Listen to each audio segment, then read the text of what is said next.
पतझड़ की एक सर्द शाम थी, जब ठंडी हवा कपड़ों के कॉलर से सिहरन पैदा कर रही थी। किसी छोटे शहर का एक अंतर्राज्यीय बस टर्मिनल एसबीटी उन लोगों से खचाखच भरा हुआ था, जो अपनी अपनी कहानियां लेकर लौट रहे थे। टिकट काउंटर के सामने लंबी कतारें थीं और प्रतीक्षालय की बेंचों पर एक भी खाली जगह ढूंढना मुश्किल था। एक हाथ में मोटा कोट और दूसरे हाथ में एक पुराना सा जूट का थैला लिए एक अधेड़ उम्र की महिला उस भीड़ प्रतीक्षालय में चुपचाप अपनी बस का इंतजार कर रही थी। उसका नाम मीरा सिंह राठौड़ था। उसकी वेशभूषा बेहद साधारण थी। एक सादी सूती कुर्ती, पजामा और पैरों में आरामदायक चप्पलें। कोई भी उसे देखकर यही कहता कि वह एक आम महिला है जो सप्ताहांत में अपने गृहनगर में माता पिता से मिलकर लौट रही है। और सच भी यही था। वह कुछ दिनों की छुट्टी लेकर अपनी बीमार मां से मिलने के बाद वापस जा रही थी। लेकिन इस टर्मिनल पर एक भी व्यक्ति उसकी असली पहचान नहीं जानता था। उसके कंधों पर चमकते 2 सितारे, जो भारतीय थल सेना में मेजर जनरल के पद की निशानी थे, उन्हें कुछ समय के लिए उतारकर वह पूरी तरह से अपनी मां की बेटी मीरा बनकर कुछ दिन बिता रही थी। उसने जानबूझकर सेना द्वारा प्रदान की गई आधिकारिक गाड़ी के बजाय सरकारी बस से यात्रा करना चुना था। कभी कभी वह खुद को इस तरह भीड़ भाड़ वाली दुनिया में झोंक देती थी। यह उसका अपना एक तरीका था, खुद को यह याद दिलाने का कि एक सैनिक होने से पहले वह एक आम इंसान है। और यह उसकी एक छोटी सी इच्छा भी थी कि वह कुछ पल के लिए अपनी भारी जिम्मेदारियों के कवच को उतार सके। मीरा प्रतीक्षालय के एक कोने में खड़ी होकर बस टर्मिनल के जीवंत दृश्यों को चुपचाप देख रही थी। पोते की शरारतों पर खिलखिलाकर हौंसता एक बूढ़ा जोड़ा, कुछ पलों की जुदाई से दुखी एक दूसरे का हाथ न छोड़ता एक युवा प्रेमी जोड़ा, अपनी मां से खिलौने के लिए जिद करता एक छोटा बच्चा। ये साधारण और सादे जीवन के दृश्य उसकी आंखों में किसी और ही दुनिया के लग रहे थे। क्या मेरे जीवन में भी ऐसे पल थे? उसने अनजाने में एक हल्की उदास मुस्कान दी। राष्ट्रीय रक्षा अकादमी में शामिल होने के बाद से उसका जीवन केवल 2 शब्दों में सिमट गया था, देश और सेना। उसकी सुबह बिगुल की आवाज से शुरू होती थी और देर रात तक चलने वाली ऑपरेशनल बैठकों और रिपोर्टों में डूबी रहती थी। जिस समय कोई आम इंसान अपने परिवार के साथ शाम बिता रहा होता था, उस समय वह नक्शे पर हजारों सैनिकों की जान से जुड़े फैसले ले रही होती थी। एक महिला के लिए जनरल के पद तक पहुंचना आसान नहीं था। उसे पुरुषों से कई गुना ज्यादा मेहनत करनी पड़ी और बहुत कुछ त्यागना पड़ा। परिवार के साथ समय, दोस्तों से मिलना और किसी प्रियजन के साथ एक साधारण खुशहाल जीवन भी। उसके कंधे पर लगे सितारे उन सभी बलिदानों के लिए एक पदक थे, लेकिन कभी कभी वे एक ऐसा भारी बोझ भी बन जाते थे जिसे वह उतार नहीं सकती थी। कुछ देर बाद जिस बस में उसे चढ़ना था, वह प्लेटफॉर्म पर आ गई। यह एक पुरानी बस थी जिस पर दिल्ली एसपीटी का बोर्ड लगा था। लोग अपना अपना सामान उठाकर कतार में लगने लगे। मीरा भी उनके बीच शामिल होकर धीरे धीरे बस में चढ़ गई। बस के अंदर पसीने, हीटर की गर्म हवा और यात्रा की असहज गंध का मिश्रण था। वह आदतन बस के बीच में खिड़की वाली सीट पर बैठ गई। अपना सामान ऊपर रैक पर रखकर जैसे ही वह बैठी, तनाव कम होने से एक गहरी थकान उस पर हावी हो गई। बस भारी इंजन की आवाज के साथ धीरे धीरे टर्मिनल से बाहर निकलने लगी। खिड़की के बाहर उसके गृहनगर के परिचित दृश्य तेजी से पीछे छूट रहे थे। मां के हाथ का बनाया गर्म खाना, रात भर हुई बातें। यह छोटा सा समय एक सपने जैसा था। अपनी यूनिट में वापस पहुंचते ही उसे बेटी मीरा से मेजर जनरल मीरा सिंह राठौड़ बनना था। हजारों सैनिकों की सुरक्षा और देश की सुरक्षा की भारी जिम्मेदारी उसका इंतजार कर रही थी। बस राजमार्ग पर आ गई और इसकी एक समान लयबद्ध कंपन एक लोरी की तरह महसूस हो रही थी। आस पास के यात्री भी एक एक करके सो गए थे या अपने विचारों में खोए हुए थे। मीरा ने भी कुछ देर आंखें बंद करने का सोचते हुए अपना सिर खिड़की से टिका दिया। लेकिन तभी यह शांति ज्यादा देर नहीं टिकी। बस अगले स्टॉप पर रुकी और शोर शराबे के साथ 4 नौजवान बस में चढ़े। जैसे ही उन्होंने बस में कदम रखा, अंदर का शांत माहौल जैसे किसी चाकू से कट गया हो। वे 20 के दशक के अंत या 30 की शुरुआत में लग रहे थे और सभी ने भड़कीले कपड़े पहने हुए थे और उनके हाथों और गर्दन पर चमकीले टैटू बने हुए थे। उनके शरीर से सस्ती शराब की तेज गंध आ रही थी और वे एक दूसरे पर चिल्लाते हुए अश्लील मजाक कर रहे थे। बस के दूसरे यात्रियों ने अनजाने में ही अपनी भौहें सिकोड़ लीं और उनसे नजरें चुराने लगे। उन चारों में से एक, जो सबसे हट्टा कट्टा और डरावना दिख रहा था, समूह का सरगना लग रहा था। उसका नाम राकेश यादव था। उसने आसपास के लोगों की नजरों की परवाह किए बिना अपनी भारी आवाज में चिल्लाते हुए बस में ऐसे घूमना शुरू कर दिया जैसे यह उसी की जागीर हो। वह और उसके साथी बस के सामने बुजुर्गों और विकलांगों के लिए आरक्षित 4 सीटों पर जाकर बैठ गए। फिर पैर पर पैर चढ़ाकर और लगभग सीट पर लेटकर वे आपस में जोर जोर से बातें करने लगे। मीरा ने कुछ देर उनके असभ्य व्यवहार को देखा और फिर अपनी नजरें खिड़की से बाहर कर लीं। दुनिया में हर जगह ऐसे लोग होते हैं, उनसे उलझने में कोई भलाई नहीं थी। उसने बस उन्हें अनदेखा करने और चुपचाप अपनी मंजिल तक पहुंचने की उम्मीद की, लेकिन उसकी यह उम्मीद अगले ही स्टॉप पर टूट गई। बस रुकी और एक झुकी हुई कमर वाली बूढ़ी दादी 2 बड़ी बड़ी पोटलियां मुश्किल से उठाकर बस में चढ़ीं। दादी मां एक एक कदम मुश्किल से रखती हुई बस के अंदर आईं। खाली सीट की तलाश में उनकी नजर स्वाभाविक रूप से आरक्षित सीटों की ओर गई। दादी उन सीटों पर बैठे राकेश और उसके साथियों के पास गईं और धीरे से बोलीं, बेटा माफ करना, मेरे पैरों में बहुत दर्द है, क्या तुम एक सीट खाली कर सकते हो? दादी की आवाज विनम्र और धीमी थी, लेकिन राकेश ने दादी को ऊपर से नीचे तक घूरा और फिर तिरस्कार से हंसते हुए कहा, अरे बुढ़िया, हमने भी टिकट के पैसे दिए हैं और भी तो सीटें खाली हैं, कहीं और जाकर बैठ जा।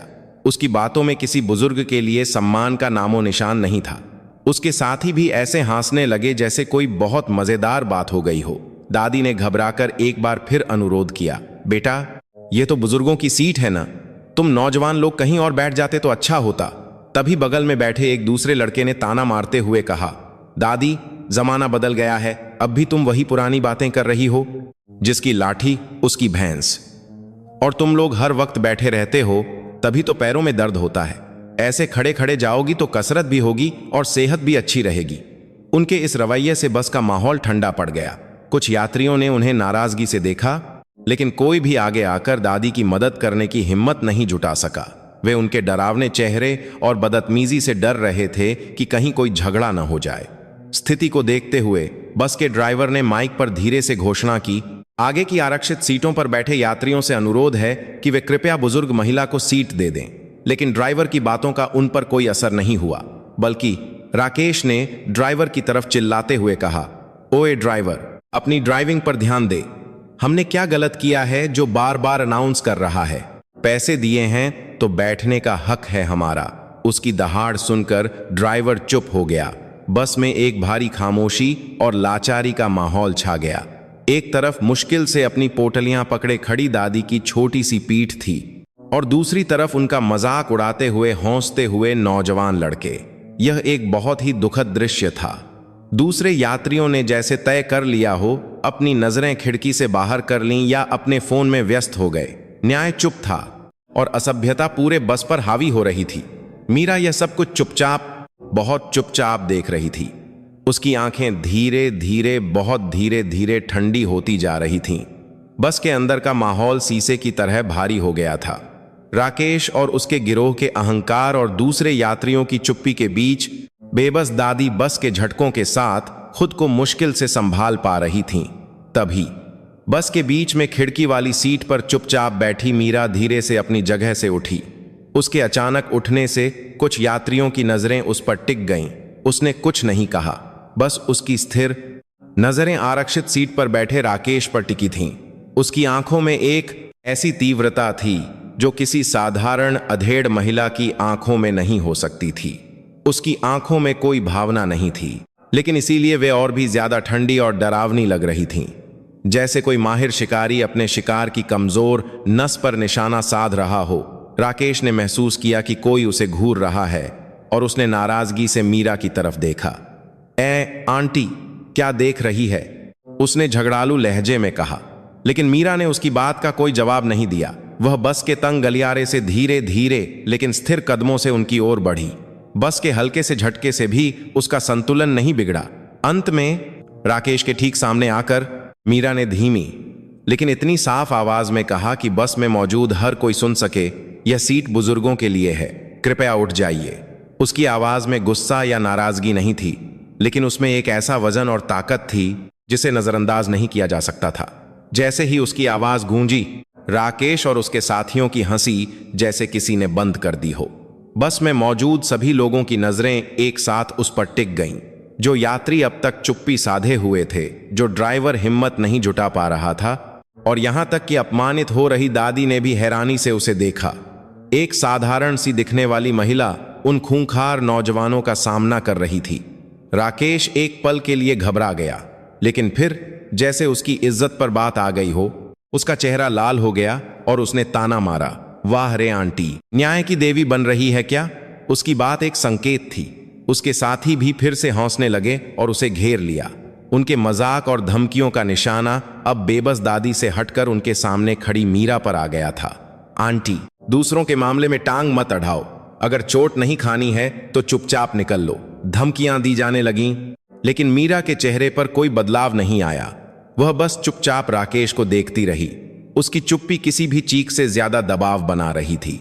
शांत बस में अब एक नया तूफान उठने वाला था। यह अराजकता और व्यवस्था के बीच एक सीधी टक्कर थी। सामान्य ज्ञान को तोड़ने वालों और उसे बचाने वाले एक व्यक्ति के बीच की लड़ाई।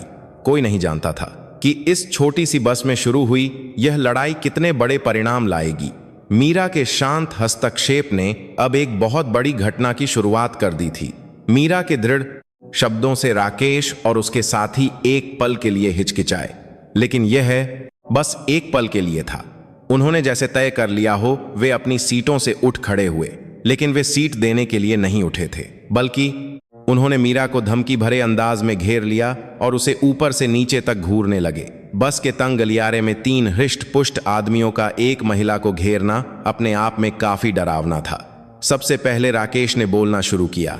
उसके होंठों पर घृणा और बौठ उपहास भरी एक घटिया मुस्कान थी।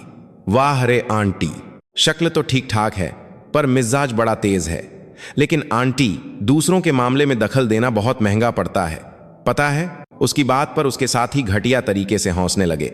वे जानबूझकर मीरा के इतने करीब आ रहे थे कि लगभग उसे छू लें ताकि उस पर दबाव बना सकें। बगल में खड़े टैटू वाले लड़के ने बात आगे बढ़ाई।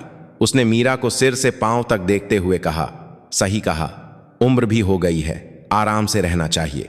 क्यों जान बूझकर मुसीबत मोल ले रही हो? क्या तुम्हें देखकर पता नहीं चलता कि हम खतरनाक लोग हैं? उनका हमला अब सीधे सीधे उसकी उम्र, उसके रूप और उसके लिंग पर हो रहा था। यह सबसे आदिम और घटिया तरीके का व्यक्तिगत हमला था। तुम जैसी औरतें ही सारी समस्या हैं, खुद को पता नहीं क्या समझती हैं और मर्दों को सिखाने चलती हैं। औरत को घर में बैठकर खाना बनाना चाहिए, बच्चे पालने चाहिए। यहां क्या कर रही है? एक और लड़के ने जैसे थूकते हुए कहा। उनकी इस घटिया भाषा से बस के दूसरे यात्रियों ने मुंह बना लिया, लेकिन वे अब भी चुप ही रहे। दादी डर के मारे सहमी हुई थीं और उन्हें इस बात का अफसोस हो रहा था कि उनकी वजह से मीरा मुसीबत में पड़ गई है। लेकिन इन सभी अपमानों और धमकियों के बीच खड़ी मीरा का चेहरा आश्चर्यजनक रूप से शांत था। यह कहना मुश्किल था कि वह उनकी बातें सुन भी रही है या नहीं। वह बिना हिले डुले उन्हें घूरती रही। उसकी आंखों में कोई घबराहट नहीं थी, बल्कि समय बीतने के साथ वे और भी ठंडी और गहरी होती जा रही थीं। यह तूफान से पहले के शांत समुद्र जैसा था। मीरा की चुप्पी ने राकेश और उसके साथियों को और भी उकसा दिया। उन्हें लगा कि वह डर गई है और कुछ बोल नहीं पा रही है। क्यों आंटी, डर के मारे जुबान बंद हो गई? अभी तो बड़ी बहादुर बन रही थी। राकेश अपना चेहरा उसके चेहरे के बिल्कुल करीब ले जाकर हंसा। शराब की गंदी बदबू उसकी नाक में घुस गई। जानती है हम कौन हैं? इस इलाके में हमारा राज चलता है। तुम जैसी एक आंटी को गायब करना हमारे लिए कोई बड़ी बात नहीं है। तो अच्छा यही होगा कि चुपचाप दफा हो जाओ, हमारा दिमाग मत खराब करो। धमकी का स्तर बढ़ता जा रहा था। वे अपनी ताकत दिखाकर उसे पूरी तरह से झुकाना चाहते थे। उनके लिए वह बस उनके मनोरंजन का एक शिकार थी। मीरा अब भी चुप थी। वह बस चुपचाप उनके चेहरों को एक एक करके अपनी याददाश्त में दर्ज कर रही थी। उनके घटिया भाव, उनकी अश्लील भाषा और उनकी अहंकार से भरी आंखें। उसने तय कर लिया था कि वह इस पल को कभी नहीं भूलेगी। उसकी चुप्पी जितनी लंबी होती जा रही थी, राकेश का धैर्य उतना ही कम हो रहा था। उसे इस बात पर गुस्सा आ रहा था कि उसकी धमकी का कोई असर नहीं हो रहा है। उसने सोचा कि उसे कुछ और बड़ा करना होगा। यह आंटी तो सच में हमारी बात को नजरअंदाज कर रही है। आखिरी चेतावनी देता हूं, 3 गिनने तक मेरी आंखों के सामने से हट जा। 1, 2। उसने गिनती शुरू कर दी। बस में तनाव चरम पर था। सभी यात्री अपनी सांस रोके हुए किसी भयानक घटना की आशंका कर रहे थे, लेकिन मीरा उस क्षण भी नहीं हिली। वह एक विशाल पेड़ की तरह अपनी जगह पर खड़ी रही, जिसे कोई भी खतरा हिला नहीं सकता था। उसकी चुप्पी अब डर का प्रतीक नहीं थी, यह आने वाले तूफान की सबसे भयानक चेतावनी थी। अब जल्द ही ये मूर्ख लोग महसूस करने वाले थे कि उन्होंने किसे जगा दिया है। जैसे ही राकेश 3 चिल्लाकर मीरा की ओर हाथ बढ़ाने वाला था, उसी पल मीरा आखिरकार हिली, लेकिन वह भागने या बचाव के लिए नहीं हिली। उसने धीरे धीरे अपनी पहनी हुई पुरानी कुर्ती के बटन खोलने शुरू कर दिए। उसकी इस अप्रत्याशित हरकत पर राकेश और वहां मौजूद सभी लोग हैरान रह गए। इस तनावपूर्ण स्थिति में वह आखिर करना क्या चाहती थी? जैसे ही उसने अपनी कुर्ती उतारी और उसे अपनी बांह पर रख लिया, और उस पल कुर्ती के नीचे जो छिपा था, उसे देखकर बस में मौजूद सभी लोगों की सांसें थम गईं। उसने अंदर एक गहरे हरे रंग की, पूरी तरह से इस्त्री की हुई सेना की वर्दी पहनी हुई थी। उसके कंधों पर उसकी पहचान साबित करने वाले चमचमाते रैंक के प्रतीक लगे थे, और उसकी छाती पर अनगिनत पदक सजे थे, जो देश के लिए उसकी जीवन भर की सेवा को दर्शा रहे थे। कुछ देर पहले तक एक साधारण अधेड़ महिला दिखने वाली वह अब कहीं नहीं थी। अब उनके सामने जो खड़ी थी, वह भारतीय थल सेना की एक ऐसी सैनिक थी जिससे एक जबरदस्त रौब और करिश्मा झलक रहा था। यह उसका पहला परिवर्तन था। राकेश और उसके साथी एक पल के लिए हक्के बक्के होकर उसे देखते रहे। उनकी आंखों में स्पष्ट घबराहट थी। उन्हें एहसास हो गया था कि वे अब तक जिससे निपट रहे थे, वह कोई आम आंटी नहीं थी। बस के दूसरे यात्रियों के बीच भी धीमी फुसफुसाहट शुरू हो गई। खासकर जिन पुरुष यात्रियों ने सेना में सेवा की थी, वे उसके कंधे पर लगे रैंक के प्रतीक को देखकर हैरान रह गए थे। लेकिन उनकी हैरानी जल्द ही और बड़े उपहास और हौंसी में बदल गई। वे अज्ञानी और अभिमानी लोग थे, जो वर्दी का मतलब या रैंक का वजन नहीं समझते थे। उनके लिए उसकी वर्दी मजाक उड़ाने का एक और जरिया बन गई थी। कुछ पलों की खामोशी को राकेश की जोरदार हौंसी ने तोड़ा। अरे, ये क्या है? वर्दी? आंटी, कोई फैंसी ड्रेस पार्टी में जा रही हो क्या, या किसी नाटक में काम करके आ रही हो? उसकी बात सुनकर उसके साथी भी होश में आ गए और फिर से हंसने लगे। उन्हें लगा कि उसकी वर्दी ने स्थिति को और भी मजेदार बना दिया है। आजकल तो सेना की वर्दी भी बड़ी सुंदर आने लगी है। लेकिन आंटी, तुम इतनी पतली हो कि यह वर्दी तुम पर बिल्कुल अच्छी नहीं लग रही। फौजी तो थोड़ा हट्टा कट्टा होना चाहिए। सही कहा। पक्का किसी ऑफिस में कॉफी बनाने वाली होगी। ऐसे शरीर से क्या ट्रेनिंग करेगी? उनका मजाक अब मीरा से बढ़कर सेना और महिला सैनिकों के पूरे समुदाय के अपमान तक पहुंच गया था। वे उस वर्दी के प्रतीक त्याग और समर्पण का मजाक उड़ा रहे थे। फौजी आंटी, रैंक क्या है तुम्हारा? कौन सी यूनिट से हो? बताओ जरा, तुम्हें क्या लगा हम फौजी से डर जाएंगे? राकेश एक कदम और आगे बढ़ते हुए उस पर दबाव बनाने लगा। उसने अपनी उंगली से उसके कंधे पर लगे रैंक के प्रतीक की ओर इशारा करते हुए मजाक उड़ाया। यह क्या है? सितारे खिलौने की दुकान से खरीदे हैं क्या? आजकल ऐसी चीजें भी बिकती हैं। मीरा अब भी चुप थी। वह बस अपनी ठंडी आंखों से अपनी और अपनी सेना की इज्जत को मिट्टी में मिलाते हुए उन घिनौने लोगों को देख रही थी। उसके दिल में गुस्से का एक बड़ा तूफान उठ रहा था, लेकिन उसने सोचा कि अभी सही समय नहीं आया है।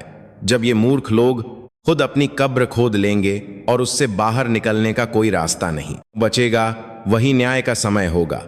उसकी चुप्पी को सहमति समझकर राकेश और भी अहंकारी हो गया। वह देखना चाहता था कि उसकी बदतमीजी कहां तक जा सकती है। उसने अब सिर्फ बातों से नहीं, बल्कि हरकत से उसे अपमानित करने का फैसला किया। सुनो आंटी, अगर फौजी हो तो एक बढ़िया सा सैल्यूट करके दिखाओ, मैं जवाब दूंगा। नहीं तो गोली चलाकर दिखाओ। बस उनकी घटिया हंसी से गूंज रही थी। दूसरे यात्री अपना सिर भी नहीं उठा पा रहे थे। न्याय एक बार फिर चुप था और अहंकार उस चुप्पी को खाकर और भी बड़ा हो रहा था। अब उनका टकराव आखिरी हद पार करने वाला था। और जैसे ही वे उस हद को पार करेंगे, वे एक ऐसे असली डर का सामना करेंगे जिसे वे सह नहीं पाएंगे। मीरा उस पल का बहुत चुपचाप इंतजार कर रही थी। राकेश का पागलपन रुकने का नाम नहीं ले रहा था। उसने मीरा की चुप्पी को पूरी तरह से हार मान लिया था और उसे यकीन हो गया था कि वह अब उसे अपने पैरों पर झुका सकता है। वह लोगों की नजरों और अपनी धौंस का आनंद लेते हुए इस उत्तेजक खेल को खत्म करने का फैसला कर चुका था। वह शराब और अहंकार के नशे में उस सीमा की ओर बढ़ गया जिसे कभी पार नहीं करना चाहिए था। वाह, यह रैंक का प्रतीक तो देखो, कितना चमक रहा है, महंगा लग रहा है। क्या यह असली सोने का है? राकेश बड़बड़ाते हुए आगे बढ़ा और फिर उसने अपनी गंदी खुरदरी उंगलियों से मीरा की वर्दी की कॉलर पर लगे चांदी के सितारे को लापरवाही से छू दिया। उस पल बस का सारा शोर जैसे किसी ने बंद कर दिया हो। जैसे ही राकेश की उंगली उसके रैंक के प्रतीक से टकराई, यह सिर्फ एक शारीरिक स्पर्श नहीं था, यह एक सैनिक के सम्मान और स्वाभिमान पर सीधा हमला था। देश के लिए दशकों तक सेवा करने वाले एक जनरल का असहनीय अपमान था और यह पूरे भारतीय सेना के सम्मान को रौंदने जैसा था। कंधे पर लगा सितारा कोई सजावट नहीं था, यह अनगिनत बलिदानों, जिम्मेदारियों और पसीने से बना एक व्यक्ति का पूरा जीवन था। मीरा के पूरे शरीर में जैसे बिजली दौड़ गई हो। उसका धैर्य आखिरकार टूट गया। उसके दिल की गहराइयों में, जिसे उसने दशकों से तर्क और सैनिक अनुशासन से दबा रखा था, गुस्से का एक विशाल ज्वालामुखी फट पड़ा। लावा उबल रहा था, जैसे अभी सब कुछ निगल जाएगा। उसकी आंखों के सामने उस घटिया इंसान की उंगली तोड़ने और उसके अहंकारी चेहरे को जमीन पर पटक देने की एक हिंसक इच्छा उसके पूरे शरीर पर हावी हो गई। हिम्मत कैसे हुई मेरी वर्दी पर, मेरे सितारे पर हाथ लगाने की? उसकी आंखों का रंग अचानक बदल गया। उसकी शांत और ठंडी आंखों की गहराइयों में एक लाल गर्म ज्वाला धधक उठी। उस नजर का सामना करते ही राकेश अनजाने में कांप गया। उसे अचानक अपनी रीढ़ में एक ठंडक महसूस हुई। उसके सामने खड़ी महिला का माहौल पहले से बिल्कुल अलग था, जैसे वह एक शांत भेड़ की खाल में छिपे एक भूखे शिकारी का सामना कर रहा हो। लेकिन मीरा हिली नहीं। वह अपने तर्क की आखिरी बची हुई रस्सी को कसकर पकड़े हुए थी। मुझे सब्र करना होगा। मैं इस वक्त एक सैनिक नहीं हूं, मैं छुट्टी पर एक आम नागरिक हूं। मैं इन कचरे जैसे लोगों के लिए अपना पूरा सैन्य करियर बर्बाद नहीं कर सकती। वह मन ही मन दोहराती रही। गुस्सा एक मेलास के व्यक्तिगत भावना है, लेकिन वर्दी पहने एक जनरल के रूप में उसके कार्यों की एक सार्वजनिक जिम्मेदारी होती है। वह जानती थी कि अगर उसने यहां हिंसा का इस्तेमाल किया तो वह भी उन्हीं जैसे लोगों में से एक बन जाएगी। यह उसके सैनिक के रूप में जीवन भर के विश्वास और स्वाभिमान के खिलाफ था। उसने अपनी मुट्ठी कस ली। उसके नाखून उसकी हथेली में धंस रहे थे और इस दर्द ने उसके उबलते गुस्से को कुछ देर के लिए शांत कर दिया। उसके मन के इस तूफान से अनजान राकेश ने उसकी स्थिरता को देखकर फिर से हिम्मत जुटाई। उसे लगा कि उसे जो डर महसूस हुआ था वह उसका वहम था। क्या हुआ? डर गई। मैंने तेरा सितारा क्या छू लिया? ऐसे घूर रही है, क्या कर लेगी? मारेगी मुझे? वह और भी ज्यादा आत्मविश्वास से भरकर एक बार फिर उसके रैंक के प्रतीक की ओर हाथ बढ़ाने लगा। उसे यकीन था कि इस बार वह उसे पूरी तरह से तोड़ देगा। तभी जैसे ही वह दूसरी बार उसके सितारे को छूने वाला था, उसके धैर्य की सारी सीमाएं टूट गईं। अब पीछे हटने का कोई रास्ता नहीं था। उसने फैसला कर लिया। यह अब कोई व्यक्तिगत मामला नहीं था, यह सेना के सम्मान का सवाल था और वह भारतीय थल सेना की एक जनरल थी जिसे उस सम्मान की रक्षा करनी थी। उसकी आंखों से आखिरी बची हुई मानवीय भावना भी गायब हो गई। उसकी जगह अब केवल दुश्मन का सामना करने वाले एक सैनिक की ठंडक और दृढ़ता थी। अब जल्द ही ये मूर्ख लोग अपनी गलती की भयानक कीमत अपने शरीर से चुकाने वाले थे। बस का माहौल एक फटने वाले टाइम बम की तरह तनावपूर्ण हो गया। हाँ, न्याय का समय आखिरकार आ गया था। जैसे ही राकेश का हाथ एक बार फिर मीरा के कंधे की ओर बढ़ा, उसी क्षण समय जैसे धीमा हो गया हो।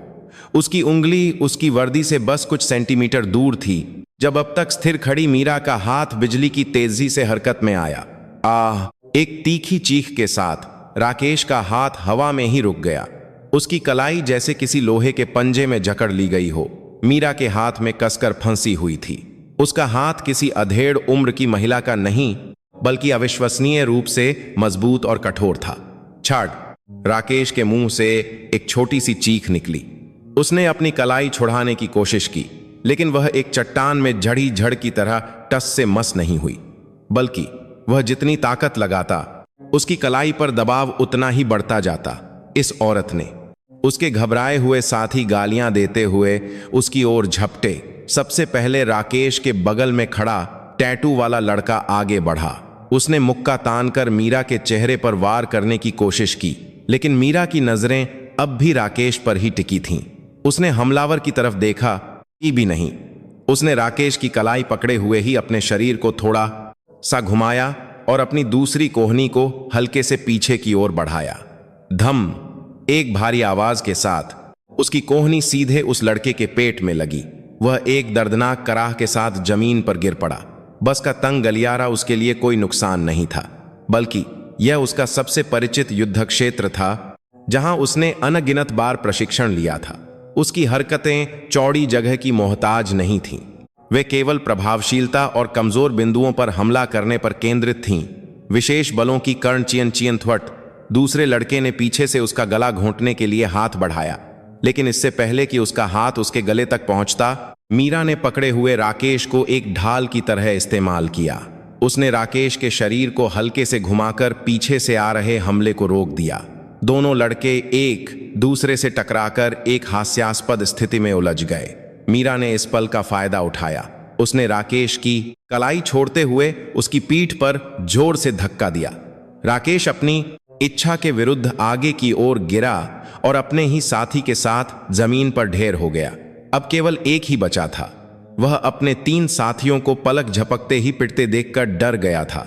वह लड़ने के बजाय पीछे हटकर बस से भागने की कोशिश करने लगा, लेकिन मीरा उसे भागने का मौका देने वाली नहीं थी। उसने जमीन पर पड़ी दादी की पोटलियों में से एक को अपने पैर से हल्के से मारा। पोटली सीधे भागते हुए लड़के के पैर से जा टकराई। लड़के ने अपना संतुलन खो दिया और बस की सीट के हत्थे से अपना सिर जोर से टकराकर बेहोश हो गया। यह सब 10 सेकंड से भी कम समय में हुआ। बस में पूरी तरह से सन्नाटा छा गया था। कुछ देर पहले जो 4 हृष्ट पुष्ट लड़के बस पर हावी थे, वे अब बस के ठंडे फर्श पर दर्द से कराह रहे थे या बेहोश पड़े थे, और उनके ऊपर मीरा चुपचाप खड़ी थी। उसकी वर्दी पर एक भी धूल का कण नहीं था और उसका एक भी बाल बिखरा नहीं था। उसकी सांसें बिल्कुल सामान्य थीं, जैसे कि अभी की लड़ाई बस एक हल्की सी कसरत हो। बस के सभी यात्री मुंह खोले इस अविश्वसनीय दृश्य को देख रहे थे। उनकी आंखों में अब डर नहीं था। उसकी जगह अब सम्मान, प्रशंसा और एक अद्दौदेना चुनजैनी ताइसर जींगी थी। वे अपनी आंखों के सामने एक फिल्म से भी ज्यादा नाटकीय हकीकत देख रहे थे। मीरा धीरे धीरे जमीन पर पड़े राकेश की ओर बढ़ी। राकेश अपनी टूटी हुई बांह के दर्द और शदीद डर के बीच एक कीड़े की तरह पीछे घिसटने लगा। गलती हो गई, मुझे माफ कर दीजिए, मुझे जाने दीजिए। आखिरकार उसके मुंह से गिड़गिड़ाहट निकली। कुछ देर पहले का सारा अहंकार गायब हो गया था। मीरा उसके सामने झुकी और उसकी आंखों में सीधे देखा। उसकी आवाज ठंडी और शांत थी। मेरे कंधे पर लगा यह क्या खिलौने की दुकान से खरीदा हुआ लगता है। उसने अपनी उंगली से अपने कंधे पर लगे 2 सितारों की ओर इशारा किया।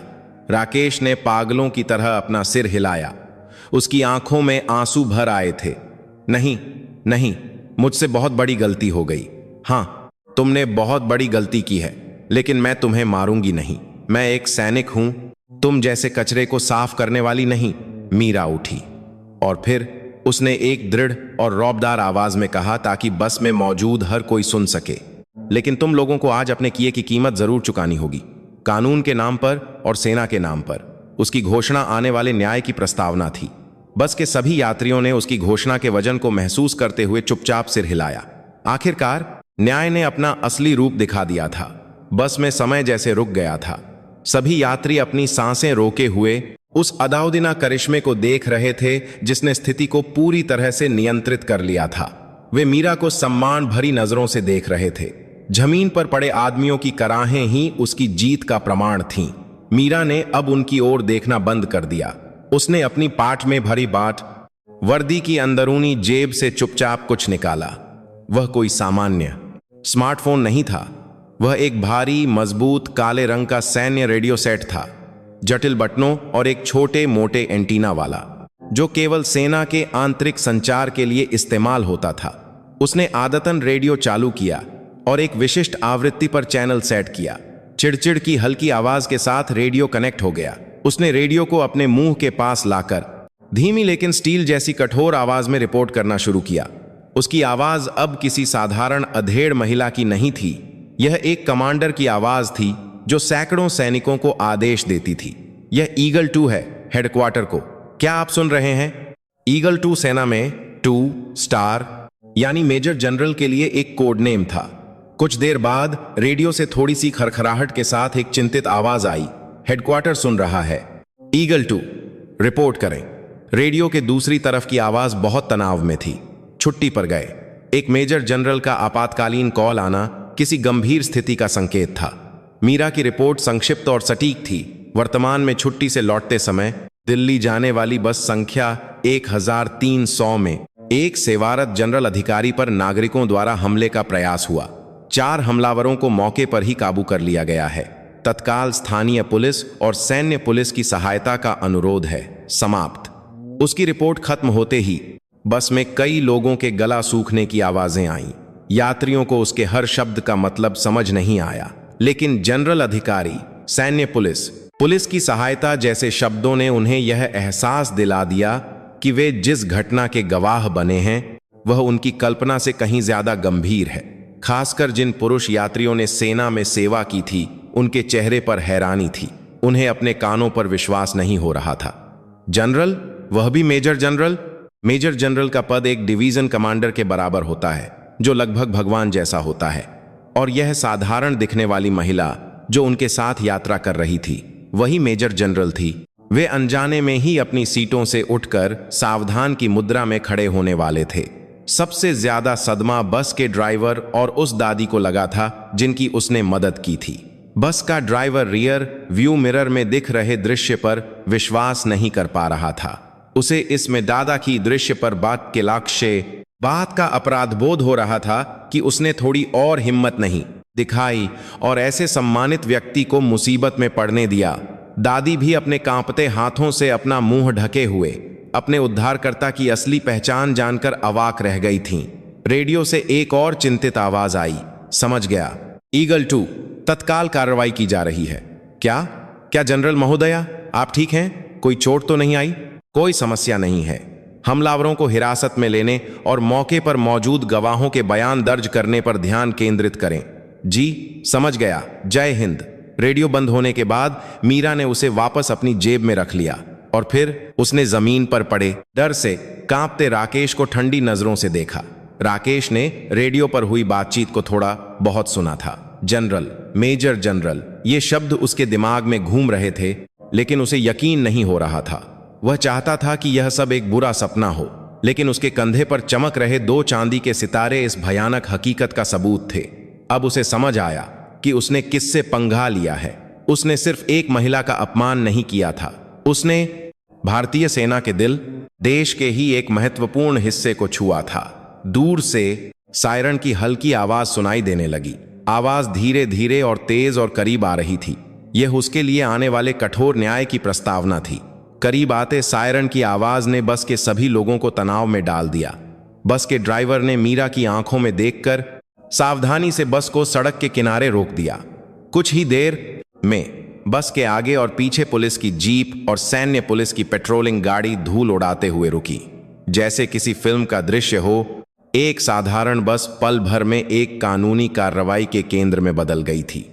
दरवाजे खुले और पुलिसकर्मी और सैन्य पुलिसकर्मी तेजी से बस के चारों ओर फैल गए। उनकी समन्वित कार्रवाई स्थिति की गंभीरता को दर्शा रही थी। यात्री खिड़कियों से बाहर की तनावपूर्ण स्थिति को सांस रोके देख रहे थे।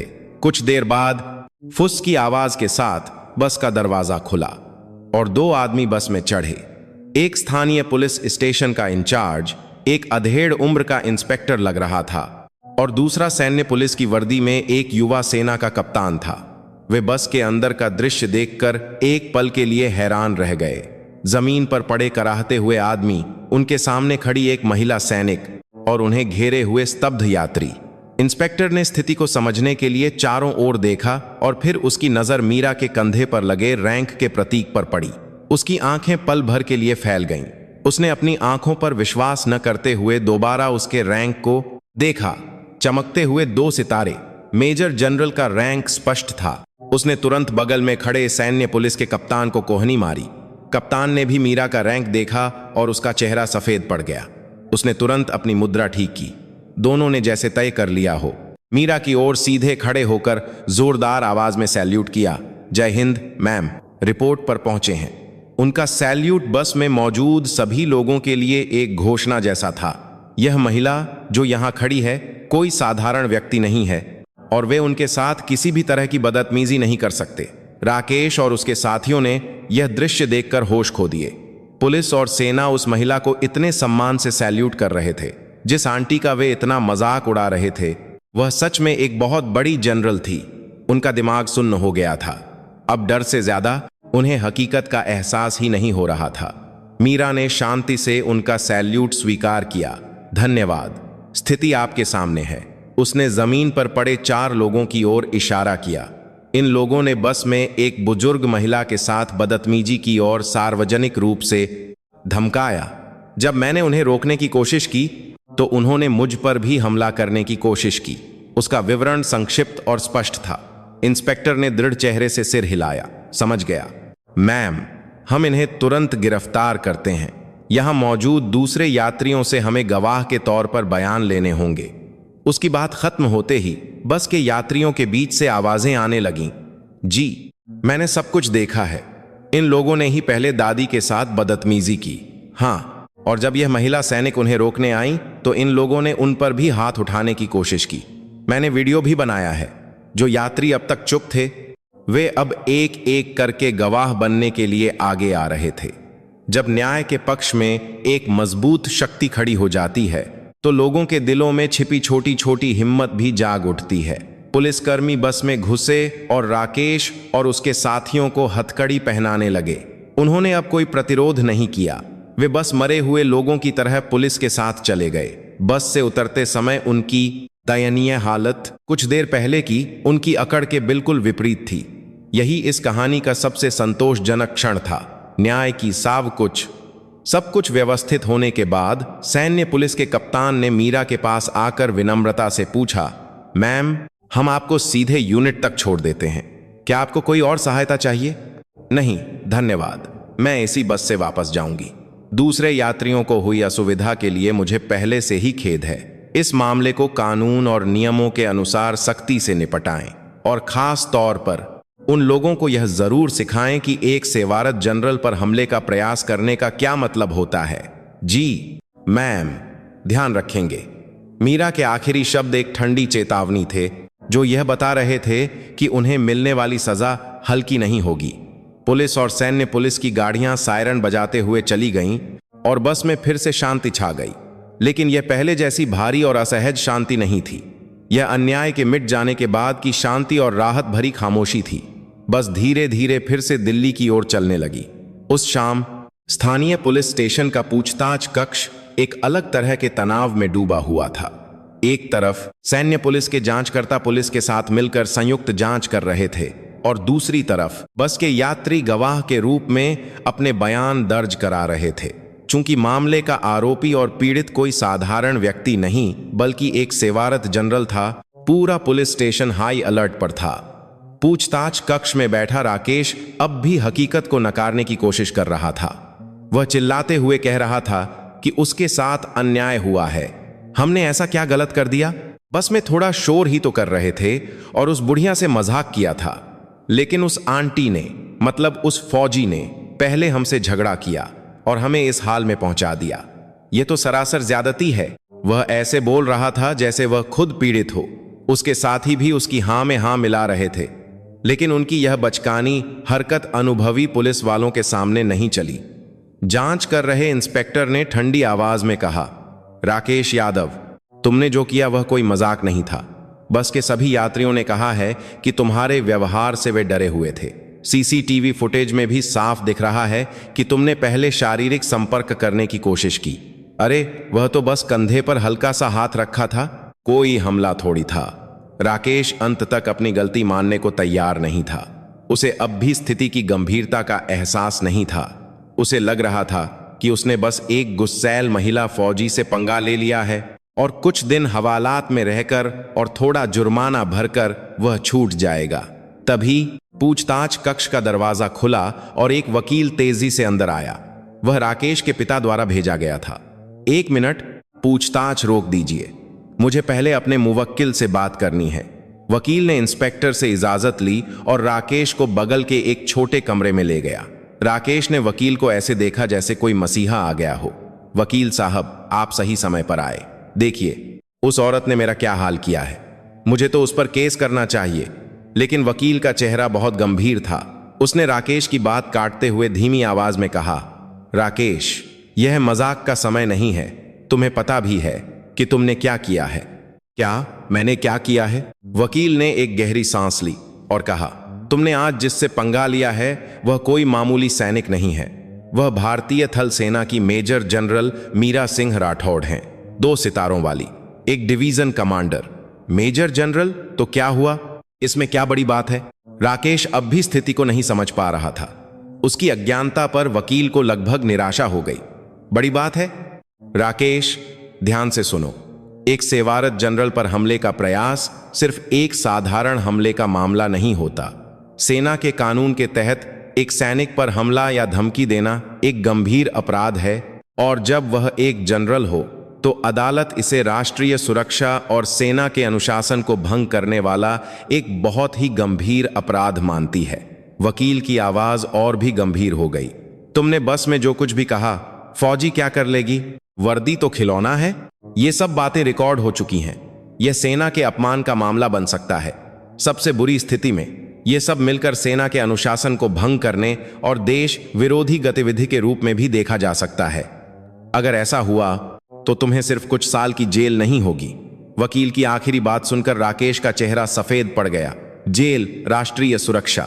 अब उसे अपने किए की गंभीरता का थोड़ा थोड़ा एहसास होने लगा था। यह झूठ है। मैंने तो बस एक आंटी से झगड़ा किया था। इतना बड़ा मामला कैसे बन सकता है? यह झूठ नहीं है। इस वक्त रक्षा मंत्रालय और सेना की कानूनी टीम इस मामले को सीधे देख रही है। यह कोई छोटी मोटी घटना नहीं, बल्कि सेना के सम्मान का सवाल बन गया है। तुमने पूरे भारतीय थल सेना को अपना दुश्मन बना लिया है। वकील की बात खत्म होते ही राकेश के पैर कांपने लगे और वह कुर्सी पर गिर पड़ा। उसके दिमाग में मीरा की ठंडी आंखें और उसके कंधे पर चमकते 2 सितारे घूम रहे थे। अब उसे एहसास हुआ कि उसने कितनी बड़ी मूर्खता की है। पछतावा एक लहर की तरह आया, लेकिन अब बहुत देर हो चुकी थी। दूसरी तरफ दूसरे पूछताछ कक्ष में बस के यात्रियों के बयान दर्ज हो रहे थे।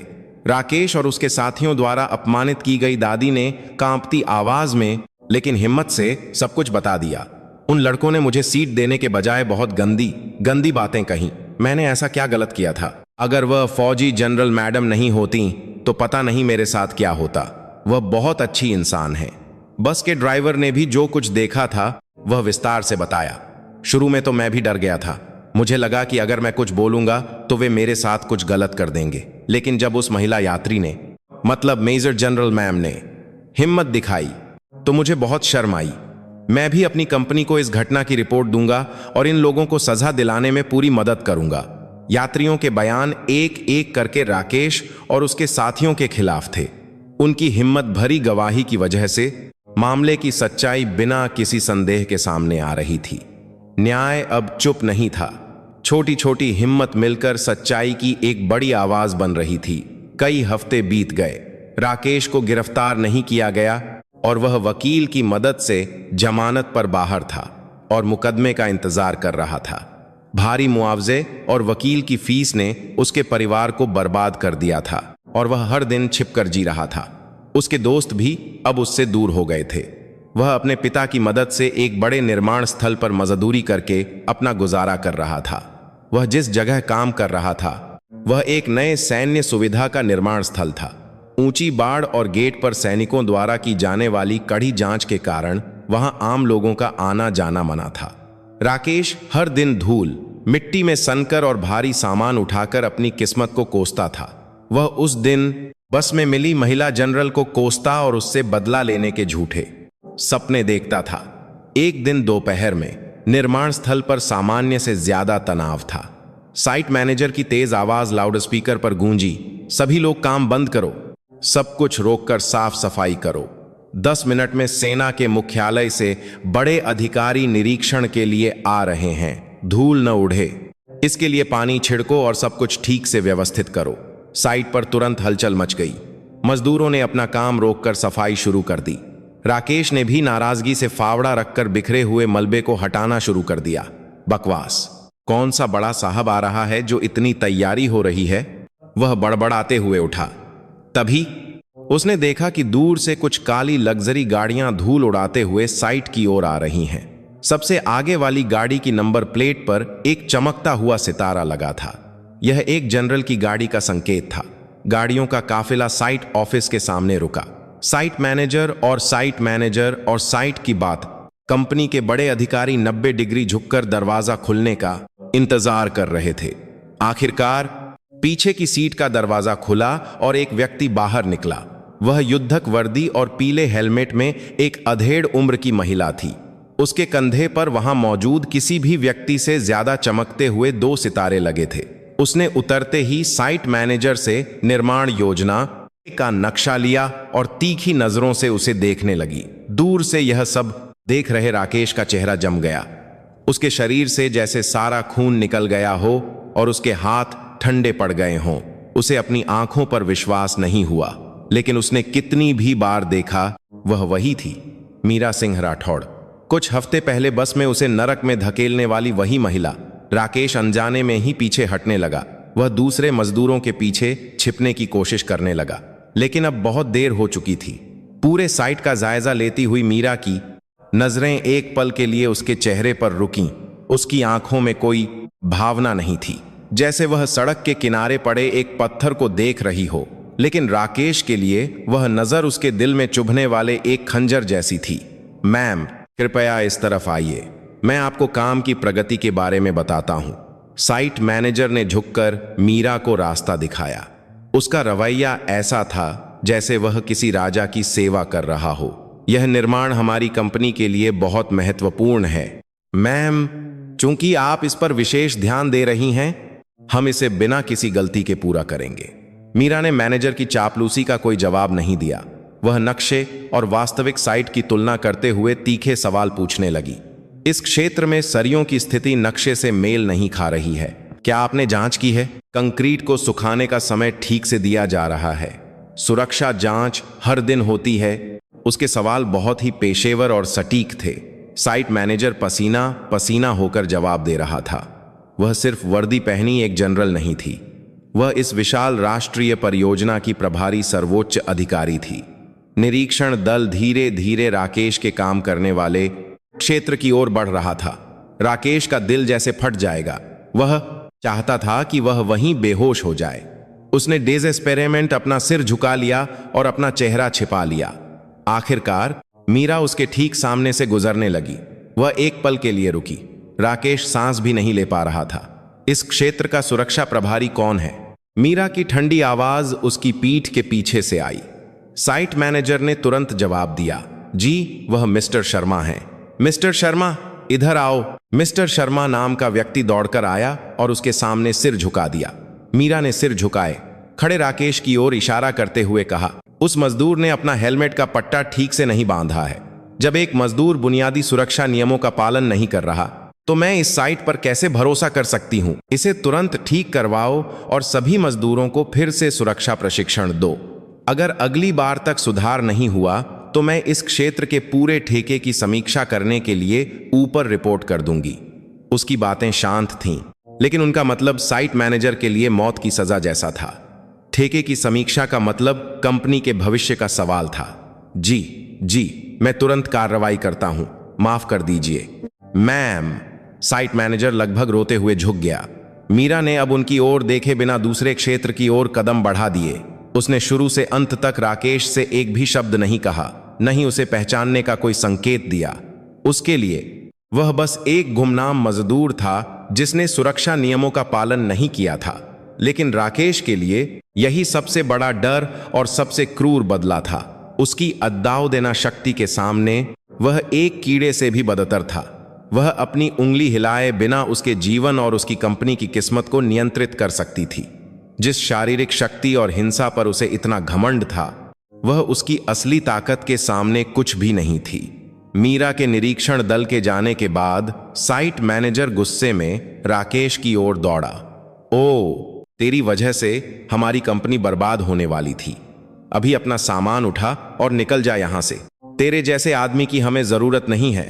राकेश को वहीं नौकरी से निकाल दिया गया। वह स्तब्ध होकर अपना सामान उठाकर धीरे धीरे निर्माण स्थल से बाहर चला गया। अब उसने सब कुछ खो दिया था, नौकरी, पैसा और थोड़ा बहुत बचा हुआ स्वाभिमान भी। यही उसका दूसरा न्याय था। उसने उसे कानून के कटघरे में खड़ा किया था और समाज के कटघरे में भी उसके अस्तित्व को पूरी तरह से मिटा दिया था। राकेश ने उस दिन दर्द से सीखा कि हिंसा से भी ज्यादा भयानक चीज उपेक्षा और उदासीनता होती है। मेजर जनरल मीरा सिंह राठौड़ की बस वाली घटना आम जनता के बीच ज्यादा नहीं फैली, चूंकि यह सेना के सम्मान से जुड़ा एक संवेदनशील मामला था। रक्षा मंत्रालय ने इसे सावधानी से संभाला, लेकिन अदृश्य लहरें उम्मीद से कहीं ज्यादा दूर तक फैलीं। सबसे पहले सेना के भीतर एक शांत बदलाव शुरू हुआ। इस घटना को एक आदर्श सैनिक का उदाहरण शीर्षक के साथ रक्षा समाचार पत्रों और विभिन्न यूनिटों के समाचार पत्रों में प्रकाशित किया गया। लेख में हमलावरों के हिंसक व्यवहार या जनरल की पहचान का उल्लेख नहीं किया गया था। इसके बजाय इस बात पर जोर दिया गया कि कैसे छुट्टी पर गए।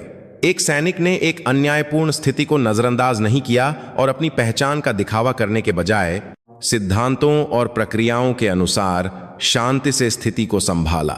इस लेख ने कई सैनिकों पर गहरा प्रभाव डाला, खासकर युवा अधिकारियों और एनसीओ के बीच यह एक बड़ा चर्चा का विषय बन गया।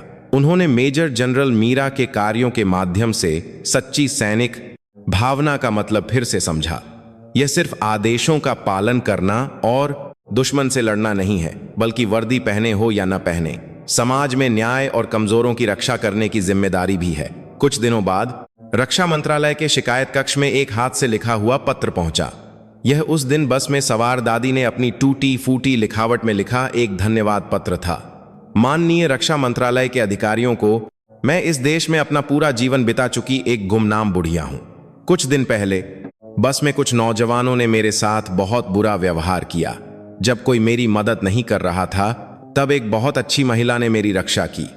बाद में मुझे पता चला कि वह एक बहुत बड़ी सेना की अधिकारी हैं। मुझे उनका नाम या चेहरा ठीक से याद नहीं है, लेकिन जिस हिम्मत और गर्मजोशी से उन्होंने मेरे लिए खतरा मोल लिया, वह मैं जीवन भर नहीं भूलूंगी। उनकी वजह से मुझे फिर से महसूस हुआ कि यह दुनिया अभी भी रहने लायक है और हमारे पास हमारी रक्षा करने वाले महान सैनिक हैं। कृपया मेरी तरफ से उस महान महिला को मेरा धन्यवाद जरूर पहुंचाएं। यह पत्र रक्षा मंत्रालय के आंतरिक नेटवर्क पर पोस्ट किया गया और इसने अनगिनत सैनिकों के दिलों को छू लिया। यह किसी भी पुरस्कार या पदक से कहीं ज्यादा कीमती था। यह एक नागरिक नेटिखर का सेना के प्रति सच्चा विश्वास और आभार था। मीरा के एक छोटे से कार्य ने सेना और जनता के बीच की दूरी को थोड़ा और कम कर दिया था, लेकिन सबसे बड़ा बदलाव उस दिन बस के एक कोने में सब कुछ चुपचाप देख रही एक हाई स्कूल की छात्रा के मन में हुआ था। उसका नाम प्रिया शर्मा था। शर्मीले और अंतर्मुखी स्वभाव की प्रिया उस दिन राकेश और उसके साथियों की गुंडागर्दी से डर गई थी और कुछ भी न कर पाने के कारण खुद को बहुत असहाय और शर्मिंदा महसूस कर रही थी।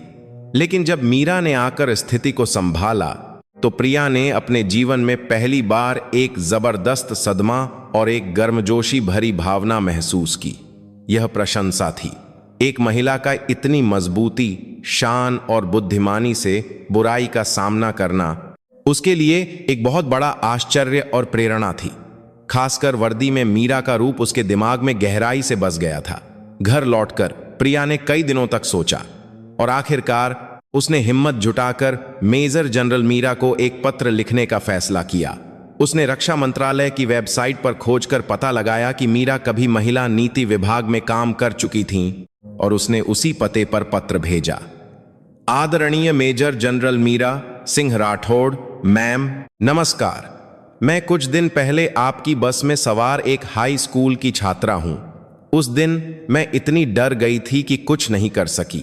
अन्याय को देखकर भी चुप रहने पर मुझे खुद पर बहुत शर्म आ रही है, लेकिन आपकी हिम्मत देखकर मैंने अपने जीवन का रास्ता खोज लिया है। मैं भी आपकी तरह बनना चाहती हूँ, एक मजबूत इंसान जो अन्याय के खिलाफ लड़ सके और कमजोरों की रक्षा कर सके। इसीलिए मैंने फैसला किया है, मैं एक सैनिक बनूंगी। मैं राष्ट्रीय रक्षा अकादमी में शामिल होकर आपकी तरह एक महान सैनिक बनकर इस देश की रक्षा करना चाहती हूं। उस दिन आपने जो उदाहरण पेश किया वह मेरे जीवन का प्रकाश स्तंभ बन गया है। जब मैं सेना में आपसे मिलूंगी तो मैं भी आपकी तरह एक गौरवान्वित सैनिक बनूंगी। आपका बहुत बहुत धन्यवाद। मीरा ने अपने सहायक के माध्यम से मिले प्रिया के पत्र को कई बार पढ़ा। उसने अपने दिल में एक गर्मजोशी महसूस की। उसे एहसास हुआ कि बस में उसके कार्य ने न केवल कुछ गुंडों को सजा दी, बल्कि एक लड़की के जीवन को बदल दिया और भविष्य के एक सैनिक को जन्म दिया। उसने अपनी मेज की दराज से एक कलम और कागज निकाला और उसने प्रिया को एक जवाब लिखना शुरू कर दिया। उसके छोटे से कार्य का सकारात्मक प्रभाव इस तरह अदृश्य रूप से आशा के नए बीज बो रहा था। कुछ महीने बाद ऑफिसर्स ट्रेनिंग अकादमी, चेन्नई का सभागार युवा ऊर्जा और उत्साह से भरा हुआ था। यह नई महिला कैडेटों के लिए एक विशेष व्याख्यान का दिन था। सभागार की सभी सीटें कड़क वर्दी पहने युवा महिला कैडेटों से भरी थीं। उनकी आंखों में सैनिक बनने के सपने की चमक और आने वाले कठिन प्रशिक्षण के लिए तनाव का मिश्रण था। आज के विशेष वक्ता कई महिला सैनिकों की आदर्श और एक जीवित किंवदंती मेजर जनरल मीरा सिंह राठौड़ थीं। जैसे ही उद्घोषक की घोषणा के साथ मीरा मंच पर आईं, सभागार में मौजूद सभी कैडेट एक साथ खड़े हो गए और जोरदार तालियों के साथ उन्हें सैल्यूट किया। मीरा ने एक सौम्य मुस्कान के साथ विनम्रता से उनका अभिवादन स्वीकार किया और माइक के सामने खड़ी हो गईं। उसके कंधे पर चमकते 2 सितारे वहां मौजूद सभी कैडेटों के लिए एक सपना और एक लक्ष्य थे। आराम से बैठिए मेरे गौरवान्वित युवा साथियों। उसकी शांत लेकिन शक्तिशाली आवाज पूरे सभागार में गूंजी। आज मैं आप लोगों को किसी कठिन सैन्य सिद्धांत या रणनीति के बारे में बताने नहीं आई हूं। इसके बजाय मैं आपको अपने हाल के एक बहुत ही छोटे से अनुभव के बारे में बताना चाहती हूं। कैडेटों ने उत्सुकता से उसकी ओर देखा। मीरा ने कुछ समय पहले बस में हुई घटना को बिना किसी की पहचान बताए शांति से बताना शुरू किया। असभ्य नौजवान, डरी हुई दादी और चुप यात्री। जैसे जैसे उसकी कहानी आगे बढ़ी, कैडेटों के चेहरे और भी गंभीर होते गए। उस समय उन नौजवानों ने मुझसे पूछा था, एक औरत होकर क्या सैनिक बनेगी? शायद यह एक ऐसा सवाल है जो आप लोगों को भी अपने सैन्य जीवन में कई बार सुनना पड़ेगा। कुछ लोग आपके लिंग के कारण आपकी क्षमताओं पर संदेह करेंगे और आपकी सीमाओं को खुद ही तय करने की कोशिश करेंगे। उसकी बात पर कुछ कैडेटों ने चुपचाप सिर में दर हिलाया। उन्होंने भी पहले से ही इसी तरह के पूर्वाग्रहों का सामना किया था। लेकिन दोस्तों, आज मैं आप लोगों को बताना चाहती हूं, सच्ची ताकत हमारे लिंग, हमारे रैंक या हमारी शारीरिक शक्ति से नहीं आती है। मीरा ने सभागार में मौजूद हर कैडेट को देखते हुए अपनी बात जारी रखी। मेरे विचार में सच्ची ताकत अन्याय को देखकर चुप न रहने की हिम्मत है। यह अपने से कमजोर व्यक्ति का हाथ थामने की गर्मजोशी है। वर्दी पहने हों या सादे कपड़ों में, जब हमारे बगल में किसी के साथ अन्याय हो रहा हो तो यह कहने के बजाय कि यह मेरा मामला नहीं है, यह पूछने की जिम्मेदारी है कि मैं आपकी क्या मदद कर सकती हूं। उसकी आवाज में उसके जीवन भर के विश्वास का वजन था। आप सभी इस देश की रक्षा करने के लिए सबसे कठिन रास्ता चुनने वाले सबसे बहादुर लोग हैं। यह मत भूलिए कि आप में से हर एक का अस्तित्व ही किसी भी पूर्वाग्रह से ज्यादा मजबूत है। आपकी ताकत किसी को दबाने के लिए नहीं होनी चाहिए। आपकी ताकत का इस्तेमाल एक बेहतर दुनिया बनाने और इस देश के सभी लोगों को सुरक्षित महसूस कराने के लिए होना चाहिए। यही हमारे सैनिक होने का कारण है। उसका भाषण समाप्त होते ही सभागार जोरदार तालियों से गूंज उठा। कई कैडेटों की आंखों में गंदों के आंसू थे। आज उन्होंने एक महान वरिष्ठ अधिकारी से सीखा कि एक सैनिक का रास्ता कैसा होना चाहिए, और उन अनगिनत कैडेटों के बीच एक कैडेट थी जो विशेष रूप से चमकती आंखों से मंच को देख रही थी। वह कुछ महीने पहले मीरा को पत्र लिखने वाली प्रिया शर्मा थी। उसने कड़ी प्रतिस्पर्धा को पार करके ऑफिसर्स ट्रेनिंग अकादमी में प्रवेश पाया था और आज यहां अपने नायक से मिल रही थी। प्रिया जोर जोर से ताली बजाते हुए मन ही मन संकल्प ले रही थी। मैम, मैं आपकी तरह एक महान सैनिक जरूर बनूंगी। जैसे आपने मुझे आशा और हिम्मत दी, मैं भी किसी के लिए एक प्रेरणा का सितारा बनूंगी। व्याख्यान समाप्त होने के बाद मीरा मंच से नीचे उतरी। तभी प्रिया ने हिम्मत जुटाकर उससे संपर्क किया। मैम, क्या आपको मैं याद हूं? मीरा ने वर्दी में युवा कैडेट के रूप में प्रिया को देखकर उसे तुरंत पहचान लिया। उसके चेहरे पर एक गर्म और गर्व भरी मुस्कान फैल गई। प्रिया शर्मा, बिल्कुल याद है। तुम्हारे सपने को पूरा करने के लिए बहुत बहुत बधाई। यह सब आपकी वजह से हुआ है। मैम, आज का आपका भाषण मैं जीवन भर नहीं भूलूंगी। आगे बहुत मुश्किलें आएंगी, लेकिन अगर तुम आज के इस जज्बे को नहीं भूलोगी तो तुम जरूर एक महान सैनिक बनोगी।